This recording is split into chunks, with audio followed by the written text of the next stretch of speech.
All right. Well, good morning, afternoon, and evening for some. First of all, I want to just thank this organizer committee for such an outstanding conference and symposium here, focused on these very, very important themes of unity, equity, justice, and peace. I also want to thank Dr. Watson for giving us such an insightful presentation this morning and thought-provoking presentation. Dr. Watson and I, we've been comrades here in the Atlanta area for a number of years in working together in community building and service in this area. And so it's definitely an honor and privilege for me to be able to serve as this discussant today, to respond to this most insightful presentation. So first of all, I must say that his presentation today was an example of exactly the type of imaginative thinking and creating that we all must do if we want to create a better world for all people. His creation of this world citizenship education model, this conceptual model, is a demonstration of an exhortation made by Princeton scholar Dr. Ruha Benjamin. As she admonishes us, she says, you know, as we work to critique and dismantle the world that we live within, we must also simultaneously be creating and building the world that we cannot live without.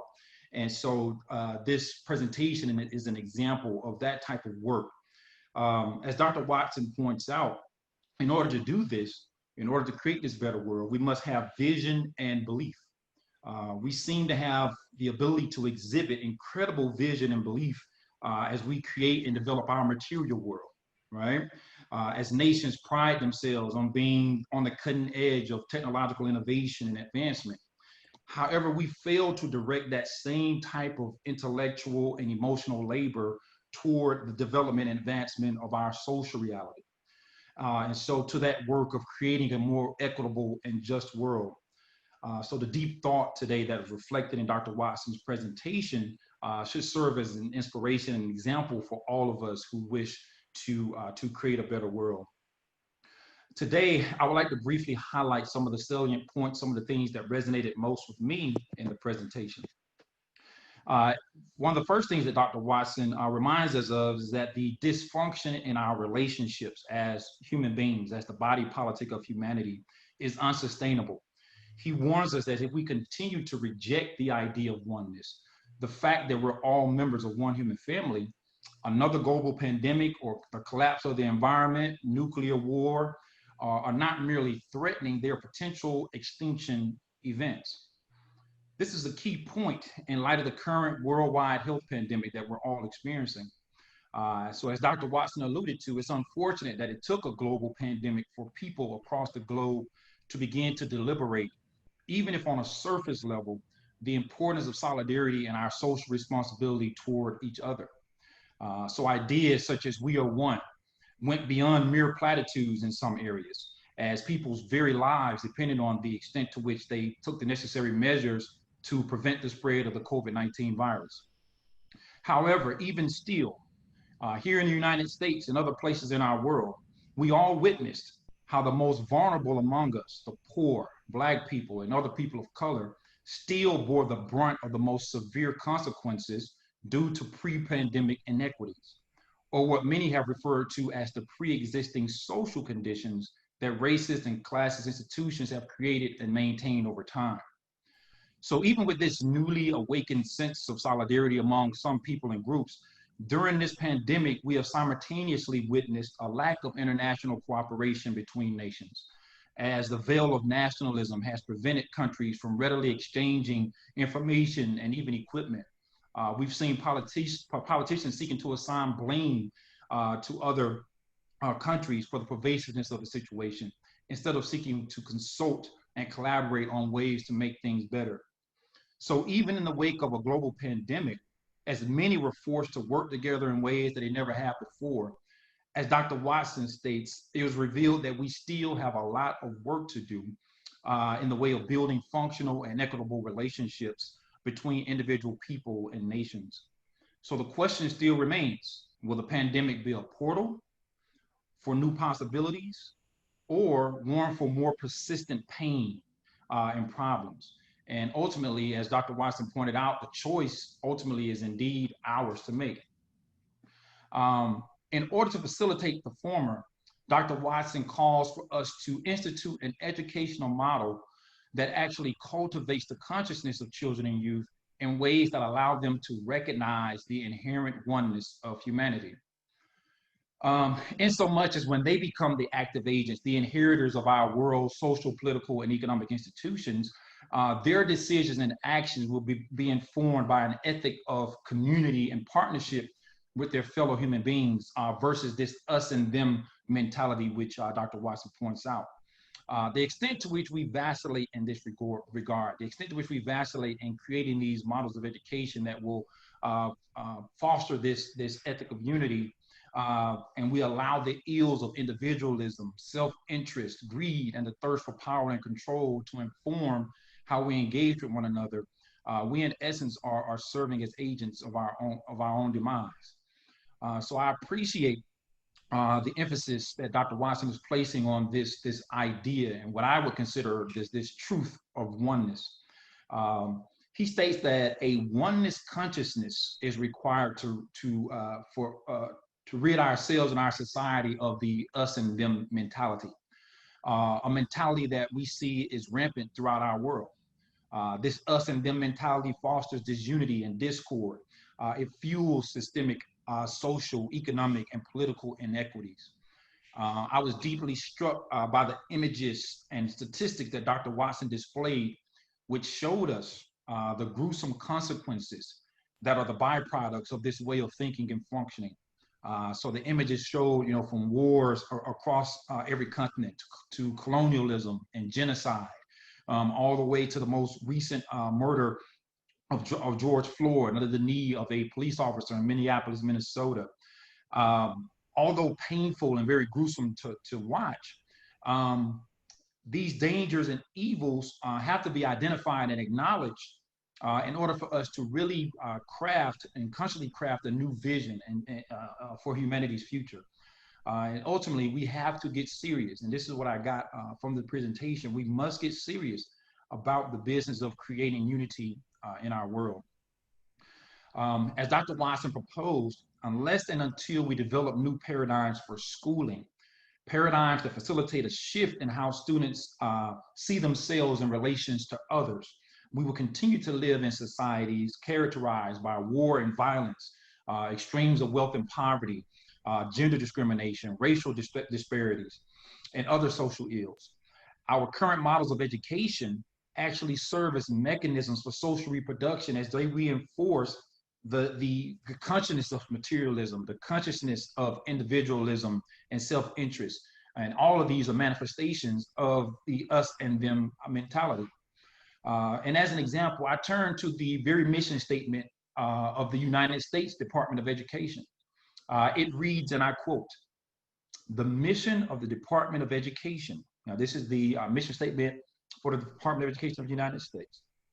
The mission of the Department of Education is to promote student achievement and preparation for global competitiveness by fostering educational excellence and ensuring equal access. So in essence, the message or the mission statement situates competition as the central aim of student educational achievement and excellence in this country. It promises equal access to an educational program designed to ultimately produce students who reinforce social systems and structures that foster winners and losers. Webster's dictionary defines competitiveness as the possession of a strong desire to be more successful than others. Synonyms for compete include battle, challenge, vie, clash, jockey, jockey for position, pit oneself against. All terms and phrases that denote disunity and discord, the very antithesis to oneness. So in light of this reality, Dr. Watson proposes a simple yet very profound question when he asks, what if this was the opposite? What if instead of education fostering competition, division, and disunity, what if educational methods and approaches were enacted that foster the belief that we are all one? I appreciate how Dr. Watson differentiates between this conception of oneness and the perception of oneness. I thought it was a very salient point here that he was making. He stated that students must have an emotional attachment to the idea of oneness in order for it to have um, a bearing on their actions and decisions. And this can only happen when students develop a perception of oneness. The mere concept of oneness alone will not suffice.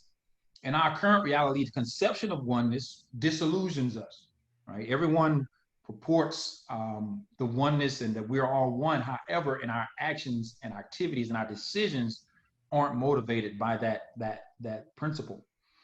And so this current conception of oneness that we have in our society is subject to the influence of sloganizing, platitudes, and other ideological smokescreens that those in power engage to create the illusion of inclusion, right? The illusion of equity and democracy.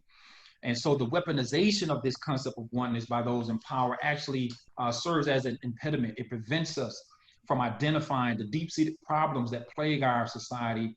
Hence, it stifles our ability to develop a collective vision for creating alternatives conducive for social transformation.